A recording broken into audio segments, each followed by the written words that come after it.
BRS working president KTR నేతృత్వంలోని ప్రజా ప్రతినిధుల కాళేశ్వరం ప్రాజెక్టు క్షేత్రస్థాయి పరిశీలన జరుగుతోంది. దీనికి సంబంధించిన పూర్తి సమాచారం మా ప్రతినిధి వేణుగోపాలరావు అందిస్తారు. వేణు, అప్డేట్స్ ఏంటి వేణు?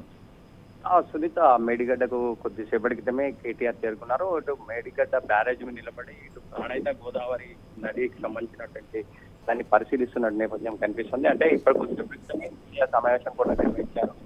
మీడియా సమావేశంలో కూడా ముఖ్యంగా ఇటు ప్రాణహిత గోదావరి ఇన్ని లక్షల క్యూసెక్ల నీళ్లు వస్తున్న నేపథ్యంలో కనీసం ప్రభుత్వం పట్టించుకోవడం లేదు. రైతాంగాన్ని దృష్టిలో ఉంచుకునైనా కన్నెపల్లి పంప్ హౌస్ ను ఆన్ చేస్తే ప్రాజెక్ట్ ని కూడా నిండే అవకాశం ఉంటుంది. కానీ ప్రభుత్వం చిన్న సాకు చూపెట్టి 1-2 పిల్లర్ల సాకు చూపెట్టి ఈ విధంగా చేయడం ఎంతవరకు సమంజసం అని చెప్పి కేటీఆర్ ప్రశ్నించిన నేపథ్యం కనిపిస్తుంది. ముఖ్యంగా రైతాంగాన్ని దృష్టిలో పెట్టుకోవాలి.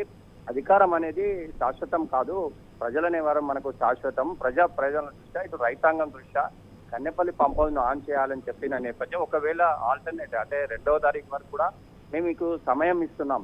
2వ తారీఖు వరకు కనుక కన్నెపల్లి పంప్ హౌస్ ను మీరు కనుక ఆన్ చేయకపోతే 50,000 మంది రైతులతోటి కన్నెపల్లి పంప్ హౌస్ ముట్టడిస్తాం, కన్నెపల్లి పంప్ హౌస్ మేమే ప్రారంభిస్తాం.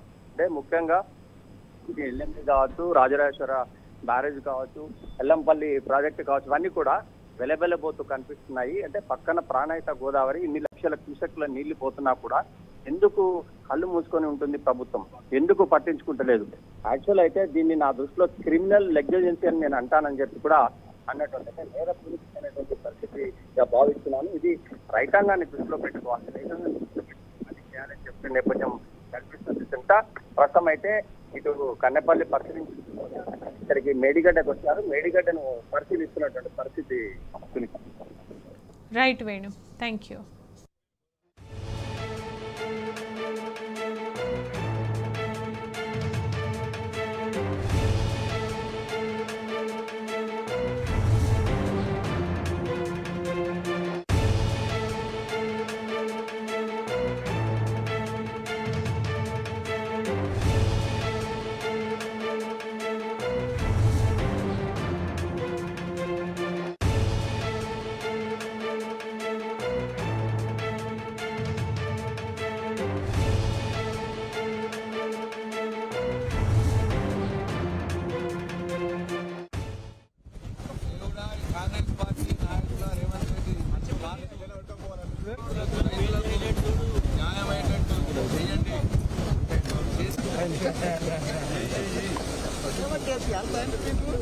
ఎందుకు